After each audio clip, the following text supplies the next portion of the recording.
தவக்காலம் 3வது வாரம் புதன்கிழமை. நற்செய்தி பகுதி மத்தேயு பிரிவு 5 அருள்வாக்குகள் 17 தொடக்கம் 19 வரை. இயேசுவின் மலை பொழிவில் இருந்து எடுக்கப்பட்ட இன்றைய நற்செய்தி பகுதியில் மோசேயின் சட்டங்கள் மிகச்சிறந்த முறையில் நடைமுறைக்கு ஒத்த சட்டங்கள் என்று பாராட்டுகிறார் இயேசு.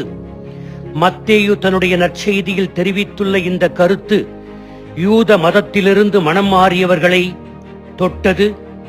நீங்கள் மோசேயின் சட்டத்திற்கு பிரமாணிக்கமாக இல்லை என்று தங்களுடைய சொந்த இனத்தை சார்ந்த சகோதரர்களின் விமர்சனத்தை எதிர்கொள்ள இது அவர்களுக்கு உதவியாக இருந்தது.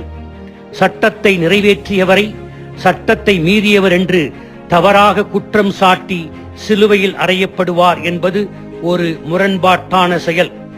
கடவுளின் வார்த்தையாகிய பழைய ஏற்பாடு கடவுளின் அதிகாரத்தை தன்னகத்தே கொண்டுள்ளது. எனவே பழைய ஏற்பாட்டு சட்டங்கள் முழுமையாக மதிக்க தகுதியானவை, பின்பற்றப்பட வேண்டியவை. மோசேயின் சட்டத்தின் ஒரே நோக்கம் மக்கள் அன்பை தங்கள் வாழ்க்கை நெறியாக கொண்டு இறுதியில் கடவுளை மகிமைப்படுத்துவதற்கே.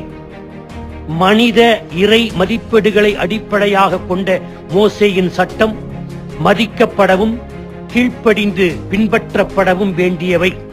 ஏனெனில் மோசேயின் சட்டம் பெரும்பாலும் இயற்கைக்கு ஒத்த விதிமுறைகளை, மானிடர் எல்லோருக்கும் பொதுவான நெறிமுறைகளாகும், தெய்வீக பிரகடனங்கள் ஆகும். இயேசு வாழ்ந்த காலத்தில் யூதர்களில் பல குழுக்கள் இருந்தார்கள்.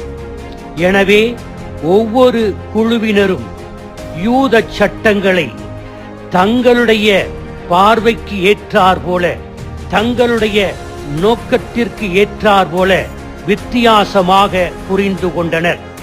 1 10 கட்டளைகள், 2 சட்ட நூல்கள் பென்டெட்யூக், 3 சட்டம் மற்றும் இறைவாக்கினர்கள், 4 வாய்மொழியாகவும் எழுத்து வடிவிலும் வந்த சட்டங்கள். இயேசுவும் பிற்காலத்தில் பவுலும் மோசேயின் சட்டங்களும் இறைவாக்கினர்களின் போதனைகளும் மதிக்கப்பட வேண்டும், மக்களுக்கு சுமையாக இருக்கின்ற வாய்மொழி சட்டங்களை விமர்சித்து அவை அனைத்தும் தவிர்க்கப்பட வேண்டும் என்று வலியுறுத்தினர். இயேசு வாழ்ந்த காலத்தில் யூதர்கள் தோரா புனிதமான சட்ட நூல்கள் என்றும், விவிலியத்தில் வருகின்ற முதல் 5 நூல்கள் நித்தியத்திற்கும் நிலையானவை என்றும், மாற்றப்பட முடியாதவை என்றும், கடவுளால் வெளிப்படுத்தப்பட்டவை என்றும் நம்பினர். இன்றைய நற்செய்தியில் இயேசு தோராவை அழிக்க வரவில்லை என்றும், அதனுடைய உள் அர்த்தத்தை விளக்கி அதனை நிறைவேற்றவும் முழுமைப்படுத்தவும் வந்தேன் என்றும் என்கிறார்.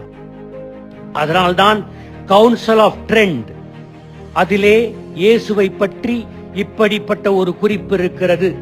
இயேசுவின் மேல் நம்பிக்கை கொண்டு அவர் நமக்கு மீட்பராகவும், அதே சமயத்தில் அவர் நாம் கடைபிடித்து கீழ்ப்படிய சட்டத்தை தருபவராகவும் இருக்கிறார் என்று கூறுகிறது. தே லுஸ்டிஃபிகாஷியோனோ, கேனன் 21. இயேசு 10 கட்டளைகளில் இருந்த அடிப்படையான 2 கொள்கைகளை சிறந்தது என்று சொல்லுகிறார்.